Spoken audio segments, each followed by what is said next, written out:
Assalamualaikum warahmatullahi wabarakatuh. Salam sejahtera, Om Swastiastu, Namo Buddhaya, salam kebajikan. Selamat siang teman-teman semua. Wah, teman-teman ini perwakilan dari seluruh SMA di Kota Medan ya. Saya harap semuanya baik-baik saja, karena jika ada yang tidak baik, maka tidak akan mendapat jatah makan siang di akhir acara ini. Maaf bercanda. Sebelumnya perkenalkan, nama saya Juan Martin Nainggolan. Saya dari Politeknik Keuangan Negara STAN, program studi Diploma 3 Pajak. Dalam kesempatan ini, saya akan mempresentasikan mengenai pentingnya pajak di Indonesia. Baik, langsung saja saya mulai presentasinya ya teman-teman. Jadi ada beberapa pokok bahasan yang kita bahas nanti, yaitu definisi pajak, jenis-jenis pajak, lalu peran pajak dalam pandemi COVID-19 yang terjadi sekarang ini, dan juga manfaat pajak. Jadi manfaatnya itu untuk apa sih? Nah, mari kita langsung bahas mengenai definisi pajak. Definisi pajak dapat teman-teman lihat di slide, yang ada beberapa kata yang saya tekankan, yaitu kontribusi wajib, lalu bersifat memaksa berdasarkan undang-undang, dan juga tidak mendapatkan imbalan secara langsung. Jadi teman-teman, pajak itu adalah kontribusi wajib yang terutang kepada negara.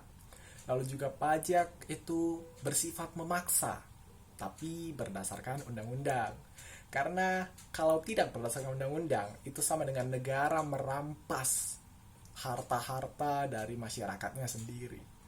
Dan juga pajak itu tidak mendapatkan imbalan secara langsung.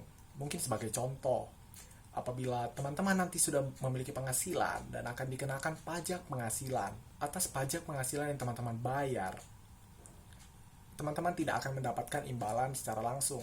Artinya teman-teman tidak akan mendapatkan manfaatnya. Jadi manfaatnya apa sih setelah saya membayar pajak? Tidak mendapatkan imbalan secara langsung. Seperti itu kira-kira.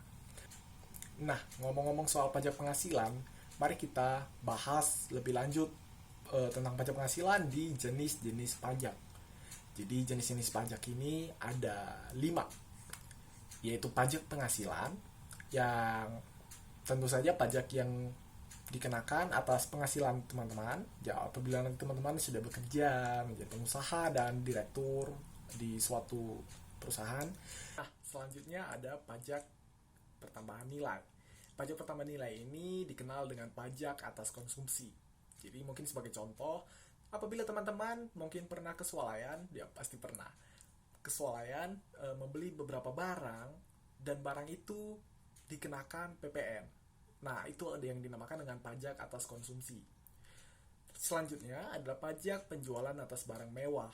Nah, mungkin teman-teman ada yang membeli jam Rolex atau membeli motor di atas 1000 cc. Nah, itu akan dikenakan pajak penjualan atas barang mewah. Selanjutnya ada pajak bumi dan bangunan.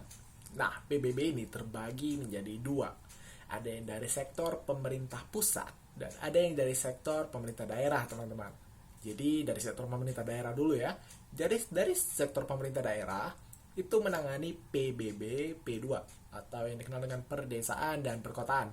Sedangkan dari sektor pemerintah pusat itu menangani PBB P3L, itu perkebunan, perhutanan, dan pertambangan, serta L-nya sektor lainnya.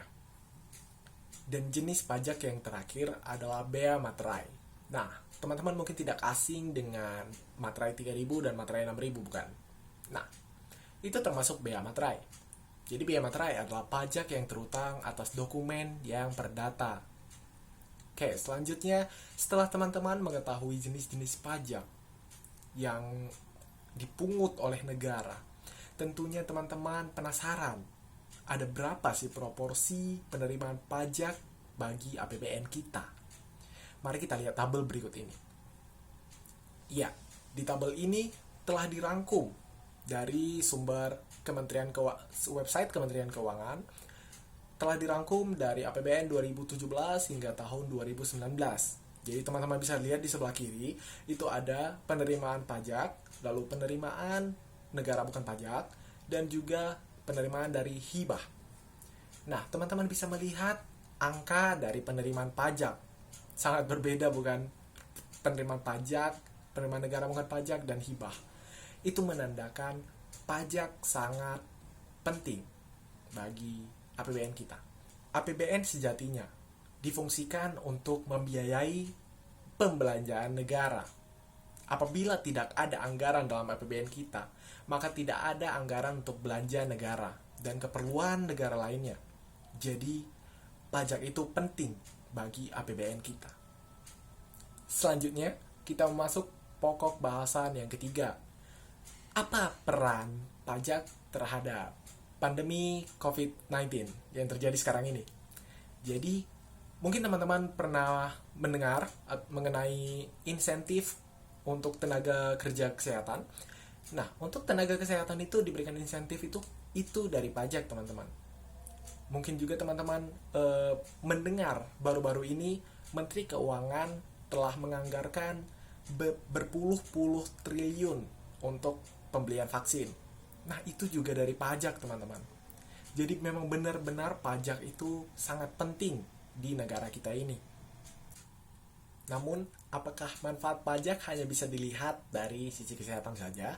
Tentu saja tidak, teman-teman. Manfaat pajak sangatlah luas cakupannya. Mungkin secara umum, kita lihat di slide berikutnya. Secara umum, manfaat pajak itu untuk membiayai belanja negara, yang meliputi belanja infrastruktur, belanja pertahanan dan keamanan, mungkin membeli tank atau membeli senjata-senjata yang digunakan oleh Polri dan TNI untuk mempertahankan negara kita. Lalu pajak juga berguna untuk jasa kesehatan seperti yang kita bahas sebelumnya. Lalu pajak juga berguna untuk subsidi kebutuhan pokok masyarakat, untuk menolong masyarakat-masyarakat yang tidak mampu, dan juga untuk pendidikan yang teman-teman sedang jalani. Sebagai contoh, manfaat pajak bagi pendidikan adalah dana BOS. Nah, dana BOS itu merupakan dana dari pajak, teman-teman. Baik, teman-teman, kita telah memasuki sesi akhir. Wah, setelah saya berbicara sesi akhir, muka teman-teman sepertinya sangat cerah ya. Mungkin teman-teman sudah lapar dan menunggu datangnya makan siang yang telah disiapkan.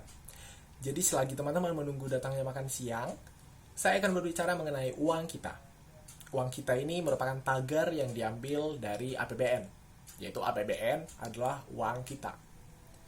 Namun karena APBN proporsinya itu lebih banyak diisi oleh perpajakan, maka saya mengambil kesimpulan pajak adalah uang kita.